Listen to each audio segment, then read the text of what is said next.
Chapter 10. At first it seemed like it was going to be a pretty good night in spite of the heat. John Coffey was being his usual quiet self. Wild Bill was making out to be Mild Bill, and Delacroix was in good spirits for a man who had a date with old Sparky in a little more than 24 hours.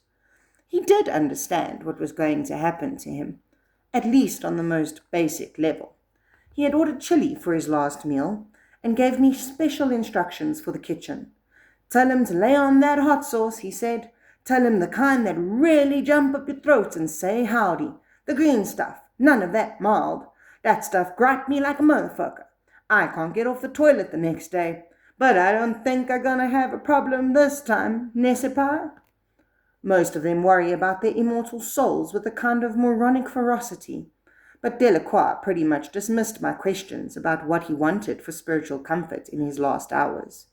If that fella Schuster had been good enough for Big Chief Bitterbuck, Dull reckoned, Schuster would be good enough for him. No, what he cared about, you've guessed already, I'm sure, was what was going to happen to Mr. Jingles after he, Delacroix, passed on. I was used to spending long hours with the condemned on the night before their last march, but this was the first time I'd spent those long hours pondering the fate of a mouse. Dell considered scenario after scenario, patiently working the possibilities through his dim mind. And while he thought aloud, wanting to provide for his pet mouse's future as if it were a child that had to be put through college, he threw that colored spool against the wall. Each time he did it, Mr. Jingles would spring after it, track it down, and then roll it back to Dell's foot. It started to get on my nerves after a while. First the clack of the spool against the stone wall, then the minute clitter of Mr. Jingles' paws. Although it was a cute trick, it palled after 90 minutes or so, and Mr. Jingles never seemed to get tired. He paused every now and then to refresh himself with a drink of water out of a coffee saucer Delacroix kept for just that purpose, or to munch a pink crumb of peppermint candy, and then back to it he went. Several times it was on the tip of my tongue to tell Delacroix to give it a rest, and each time I reminded myself that he had this night and tomorrow to play the spool game with Mr. Jingles, and that was all. Near the end, though, it began to be really difficult to hold on to that thought. You know how it is, with a noise that's repeated over and over. After a while it shoots your nerve. I started to speak after all. Then something made me look over my shoulder and out the cell door. John Coffey was standing at his cell door across the way, and he shook his head at me. Right, left, back to center, as if he had read my mind and was telling me to think again. I would see that Mr. Jingles got to Delacroix's maiden aunt, I said, the one who had sent him the big bag of candy. His coloured spool could go as well, even his house. We'd take up a collection and see that Toot gave up his claim on the Corona box. No, said Delacroix after some consideration. He had time to throw the spool against the wall at least 5 times, with Mr. Jingles either nosing it back or pushing it with his paws. That wouldn't do.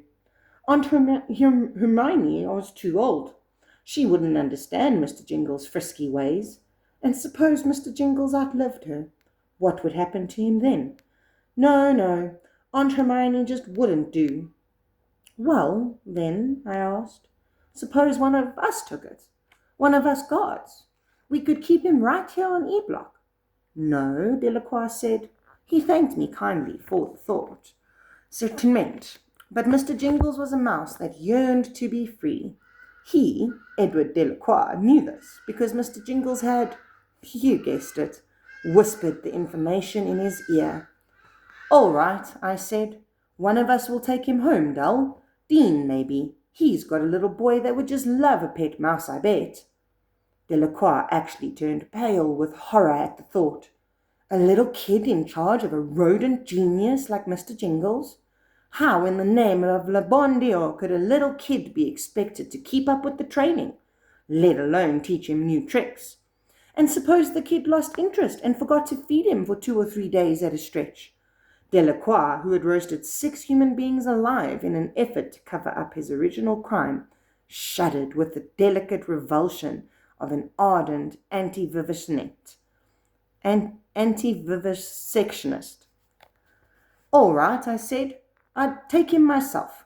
Promise them anything, remember, in their last 48 hours. Promise them anything. How would that be? No, Sir Boss Edgecombe, Dale said apologetically. He threw the spool again. It hit the wall, bounced, spun. Then Mr. Jingles was on it like white on rice, and nosing it back to Delacroix. Thank you kindly, Monsieur Becombe, but you live out in the woods, and Mr. Jingles, he be scared to live out down Slafort. I know, because... I think I can guess how you know, Dal, I said. Delacroix nodded, smiling. But we're going to figure this out, you bet. He threw the spool. Mr. Jingles clittered after it. I tried not to wince. In the end, it was Brutal who saved the day. He had been up by the duty desk, watching Dean and Harry play cribbage. Percy was there too, and Brutal finally tired of trying to start a conversation with him and getting nothing but sullen grunts in response.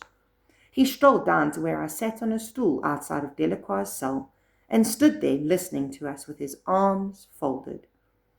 How about Mouseville? Brutal asked into the considering silence which followed Dell's rejection of my spooky old house out in the woods. He threw the comment out in a casual, just an idea tone of voice. Mouseville? Delacroix asked, giving Brutal a look both startled and interested. What Mouseville? It's this tourist attraction down in Florida, he said. Tallahassee, I think. Is that right, Paul? Tallahassee? Yep, I said, speaking without a moment's hesitation, thinking God bless Brutus Howell. Tallahassee, right down the road a piece from the Dog University. Brutal's mouth twitched at that, and I thought he was going to queer the pitch by laughing, but he got it under control and nodded. I'd hear about the Dog University later, though, I imagined. This time Dell didn't throw the spool, although Mr. Jingles stood on Dell's slipper with his front paws raised, clearly lusting for another chance to chase. The Cajun looked from Brutal to me and back to Brutal again. What they do in Mouseville? He asked. You think they'd take Mr. Jingles? Brutal asked me, simultaneously ignoring Dell and drawing him on. Think he's got the stuff, Paul? I tried to appear considering. You know, I said, the more I think of it, the more it seems like a brilliant idea. From the corner of my eye, I saw Percy come partway down the Green Mile, giving Wharton's cell a very wide berth. He stood with one shoulder leaning against an empty cell, listening with a small, contemptuous smile on his lips. What does Mouseville? Dell asked, now frantic to know. A tourist attraction, like I told you, Brutal said. There's I don't know, 100 or so mice there, wouldn't you say, Paul? More like 150 these days, I said. It's a big success. I understand they're thinking of opening one out in California and calling it Mouseville West. That's how much business is booming. Trained mouse are the coming thing with the smart set, I guess. I don't understand it myself. Dell sat with the coloured spool in his hand, looking at us, his own situation forgotten for the time being. They only take the smartest mice, Brutal cautioned, the ones that can do tricks, and they can't be white mice because those are pet shop mice. Pet shop mice, yeah, you bet, Delacroix said fiercely. I hate them pet shop mice. And what they got, Brutal said, his eyes distant now as he imagined it, is this tent you go into. Yeah, like in a circuit. Do you got to pay to get in? You shitting me? Course you got to pay to get in. A dime a piece, 2 cents for the kiddies. And there's like this whole city made out of Bakelite boxes and toilet paper rolls, with windows made out of isinglass, so you can see what they're up to in there. Yeah, Delacroix was in ecstasy now. Then he turned to me. What's ivy glass? Like on the front of a stove where you can see in, I said. Oh, sure, that shit. He crunked his hand at Brutal, wanting him to go on, and Mr. Jingle's little all-drop eyes practically spun in their sockets, trying to keep that spool in view. It was pretty funny. Percy came a little closer, as if wanting to get a better look. and I saw John Coffey frowning at him. But I was too wrapped up in Brutal's fantasy to pay much attention. This took telling the condemned man what he wanted to hear to new heights, and I was all admiration, believe me. Well, Brutal said, there's the Mouse City, but what the kids really like is the Mouseville All-Star Circus, where there's mice that swing on trapezes and mice that roll these little barrels and mice that stack coins. Yeah, that's it. That's the place for Mr. Jingles, Delacroix said. His eyes sparkled and his cheeks were high with colour. It occurred to me that Brutus Howell was a kind of saint. "You're going to be a circus mouse after all, Mr. Jingles. Going to live in a mouse city down Florida. All ivy glass windows. Hurrah!" He threw the spool extra hard. It hit low on the wall, took a crazy bounce, and squirted out between the bars of his cell door and onto the mile. Mr. Jingles raced out after it, and Percy saw his chance. "No, you fool!" Brutal yelled, but Percy paid no attention. Just as Mr. Jingles reached the spool, too intent on it to realize his old enemy was at hand, Percy brought the sole of his one hard black workshoe down on it. There was an audible snap as Mr. Jingles' back broke, and blood gushed from his mouth.